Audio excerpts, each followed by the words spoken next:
சின்ன பிள்ளைங்க மாதிரி இங்க வரல அப்படின்னு வச்சுக்கோங்க, அப்புறம் கிள்ளி வச்சுருவேன் அப்படிங்கிற மாதிரி. வரலன்னா பழைய கேச தட்டி எடுத்துருவேன். வரலன்னா உன் வீட்டில் ஐடி ரைடு விட்டுருவேன். நீ வரலன்னா என் கூட வரலன்னா உனக்கு இடி ரைடு விட்டுருவேன்னு சொல்லி மிரட்டி ஒரு காலமும் பாஜக கூட்டணிக்கு சிறுபான்மைகள் வாக்கு விழாது. கிறிஸ்துவர்கள் வாக்கு அதிமுக கூட்டணிக்கு கிடையாது. முஸ்லிம்களுடைய வாக்கு பாஜக கூட்டணிக்கு கிடையாது. இதோட அதிமுக முதல்ல முடியுது, திமுக ரெண்டாவது முடியுது. அவ்வளவுதான், முடிஞ்சு போச்சு. ரெண்டுக்கும் சேர்த்து ஒரே கல்ல ரெண்டு மாங்கா, ரெண்டு ஜோலி முடிஞ்சது. அவ்வளவுதான், வழியே இல்லை. ஏன்னா இருக்கிறது யாரு? யாருடைய ஆட்சி நடக்க போகுது? தலைவருடைய ஆட்சி நடக்க போகுது. ஏங்க நல்ல எண்ணம் வேணுங்க, நல்ல எண்ணம் வேணும். அரசியலுக்குள்ள வரும்போது நல்ல எண்ணம் வேணும். அவர் எந்த எண்ணத்தோட வராரு? பணம் சம்பாதிக்கணும் வரல, புகழுக்கு அவருக்கு இல்லாத புகழா தமிழ்நாட்டில் மட்டுமல்ல, இந்தியாவில் மட்டுமல்ல, மலேசியாவில் ஜனநாயகன் படத்துக்கு ஆடியோ ரிலீஸ் வரும் பொழுது எவ்வளவு கூட்டம் வந்துச்சு. நீ மலேசியாவில் வச்சாலும் சரி, லண்டன்ல வச்சாலும் சரி, இல்ல ஆஸ்திரேலியாவில் வச்சாலும் சரி, அமெரிக்காவில் வச்சாலும் சரி, உலகெங்கும் வாழக்கூடிய தமிழர்களுடைய உள்ளங்களிலும் இல்லங்களிலும் நீக்கமர நிறைவேற்றக்கூடியவர் எங்கள் தலைவர், வெற்றி தலைவர் ஆனந்த் விஜய் அவர்கள். அப்பேற்பட்ட தலைவர் அரசியலுக்கு வந்தது நல்லது செய்யறவங்களுக்காக மட்டும்தான். இந்த ஆட்சியில ரொம்ப கேடு கட்டவங்க இவங்க. அதிமுக திருடன் என்ன செய்வானா, 10 முறுக்கு இருக்குன்னா 3 முறுக்க முழுசா தூக்கிட்டு போயிடுவான். 7 முறுக்கு தான் இருக்கும். அவன் ஊழல் செய்ய தெரியாது. ஆனா திமுக எப்படி ஊழல் செய்வான்? 10 முறுக்கு இருக்கும், ஆனா ஒரு சுத்தாவும் பிடிங்க தருவான். அப்படி விஞ்ஞான ரீதியாக ஊழல் செய்வதில் நிபுண PhD பட்டம் பெற்றவர்கள் திமுக காரங்க. படிப்படியாக டாஸ்மாகை நாங்கள் எண்ணிக்கையை குறைப்போம் சொல்லிட்டு கடை எண்ணிக்கை குறைக்கல, தனியார் பார்களுடைய எண்ணிக்கை கூடி இருக்கிறது. உண்டா இல்லையா? எங்க அண்ணமார்களுக்கு தெரியும். டாஸ்மாக் எண்ணிக்கை குறைக்கல, ஆனா அரசு டாஸ்மாக் தனியாருடைய பார்கள் புதிதாக முளைத்திருக்கிறது. தமிழக வெற்றி கழகத்துடைய கொள்கை என்ன தெரியுமா? போதை இல்லா தமிழகம் படைப்போம். நம்ம தலைவர் சொல்லிக்கிறாரு. போதை நாம் மது போதை மட்டுமல்ல, சமீப காலமாக கஞ்சா போதை தமிழ்நாட்டில் அதிகரித்திருக்கிறது. இதனால் பெண்களுக்கு பாதுகாப்பு இல்லாத ஒரு சூழல் நடக்கிறது. இப்ப அதுக்கு மேல ஒவ்வொரு நாளும் புதுசா அடிக்காங்க. இன்னைக்கு காலையில செய்தி, புதூர் விளாத்திக்குளத்துல புதூர்ல அந்த கணேஷ் கோயிலை சர்ச் பண்ண போயிருக்காரு போலீஸ்கார்.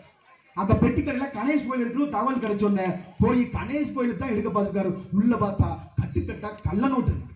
இப்ப உங்க பசங்களுக்கு நல்ல நோட்டா கள்ள நோட்டா உங்களுக்கு தெரியாது. ஏன்னா நடக்குது திமுக ஆட்சி.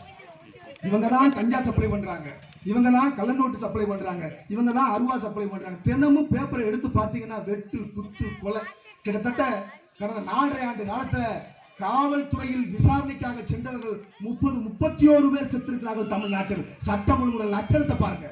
போலீஸ் விசாரணைக்கு போனீங்கன்னா திரும்ப உயிரோட வர மாட்டீங்க, பணமா தான் வருவீங்க. சரி, போலீஸ் பத்திரமா இருக்காங்களா? அவங்களும் கிடையாது. போலீஸ்காரங்க மேல வெடிகுண்டு வீசிடுறாங்க, போலீஸ் ஸ்டேஷனுக்குள்ள போய் அடிச்சு உடைச்சிடுறாங்க.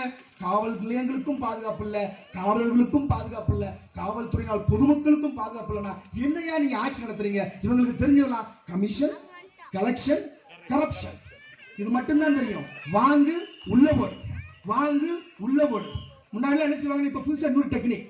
நான் கேட்கிறேன், பிரசிடென்ட் எல்லாம் ஆட்சி முடிஞ்சு போச்சு இல்ல, சேர்மன் ஆட்சி முடிஞ்சு போச்சு இல்ல, கவுன்சிலர் கிடையாதுல்ல, இப்போ அந்த பீரியட் முடிஞ்சு போச்சு இல்ல.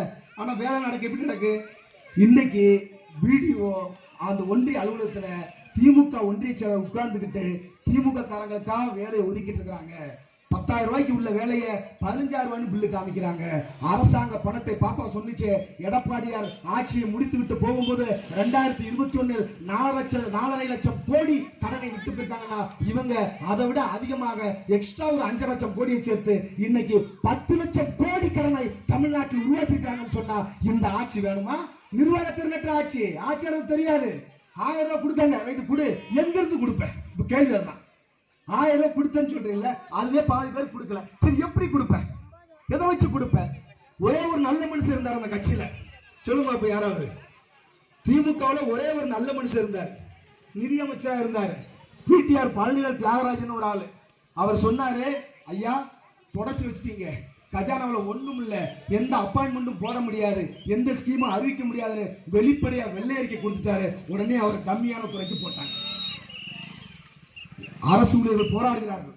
ஓல்டு பென்ஷன் ஸ்கீம் சொல்லி இந்த ஒரு ரஜினி படத்தை பாத்தீங்கன்னா, மீச வச்சா ஐயம்பேட்டை அறிவுடை நம்பி கலிய பெருமாள் சந்திரன் முதல்ல மீச வச்சா, மீசை எடுத்துட்டா ஐயம்பேட்டை அறிவுடை நம்பி கலிய பெருமாள் இந்திரன்பாங்கல்ல. இந்த திமுக எதிர்கட்சியாக இருக்கும் பொழுது நல்லவனா இருப்பாங்க, அரசு ஊழியர்களுக்காக போராடுவோம், ஜிந்தாபாத் ஜிந்தாபாத். அரசு ஊழியர்கள் ஜிந்தாபாத். யார்? நம்ம திமுக, திட்டு திமுக. தற்காலிக ஊழியர்களுக்காக, தற்காலிக ஆசிரியர்களுக்காக போராடுவோம், சத்துணவு பணியாளர்களுக்காக போராடுவோம், டாஸ்மாக் பணியாளர்களுக்காக போராடுவோம், மின்வாரி ஊழியர்களுக்காக போராடுவோம், ஓல்டு பென்ஷன் கொடுக்கிறோம். எப்போ எல்லாம் எதிர்கட்சியா இருக்கும் போது கூவி கூவி கூவி பேசுகிற அதே திமுக ஆளுங்கட்சியாக வந்தவுடன் அப்படியே இந்திரனா மாறிடுவாங்க. சந்திரனா இருந்தவங்க இந்திரனா மாறிடுவாங்க. இன்னைக்கு அரசு ஊழியர்கள் போராடுறாங்க, தற்காலிக ஆசிரியர்கள் போராடுறாங்க, இடைநிலை ஆசிரியர்கள் போராடுறாங்க, பேராசிரியர்கள் போராடுறாங்க. எல்லா துறையிலும் ஊழல் லஞ்சம் மலிந்து போய் நம்ம ஆட்சிக்கு வந்தா உண்மையிலே தளபதி பாவம். ஏன்னா ஆட்சிக்கு ஃபண்டே இல்லை, வெறும் எல்லாத்தையும் தொடச்சி எடுத்துட்டு வெறும் கடன்களையாக குமிச்சு வச்சு போன இந்த திமுகவினுடைய இறுதி காலம் எழுதப்பட்டு விட்டது. இதோடு இவர்களுடைய ஆட்சி காலம் முடிவடைகிறது. இவர்களை காண்பித்து காண்பித்து திமுகவை காண்பித்து அதிமுகவோ அல்லது அதிமுகவை காண்பித்து திமுகவோ இனிமேல் தமிழ்நாட்டில் ஆட்சி அமைப்பதற்கு வாய்ப்பே இல்லை. ஏனென்றால் இன்றைக்கு யார் இருக்கிறா? தளபதி இருக்கிறாரு. யார் இருக்கிறா? நம்முடைய தளபதி இருக்கிறாரு, நம்முடைய வெற்றி தலைவர் இருக்கிறாரு.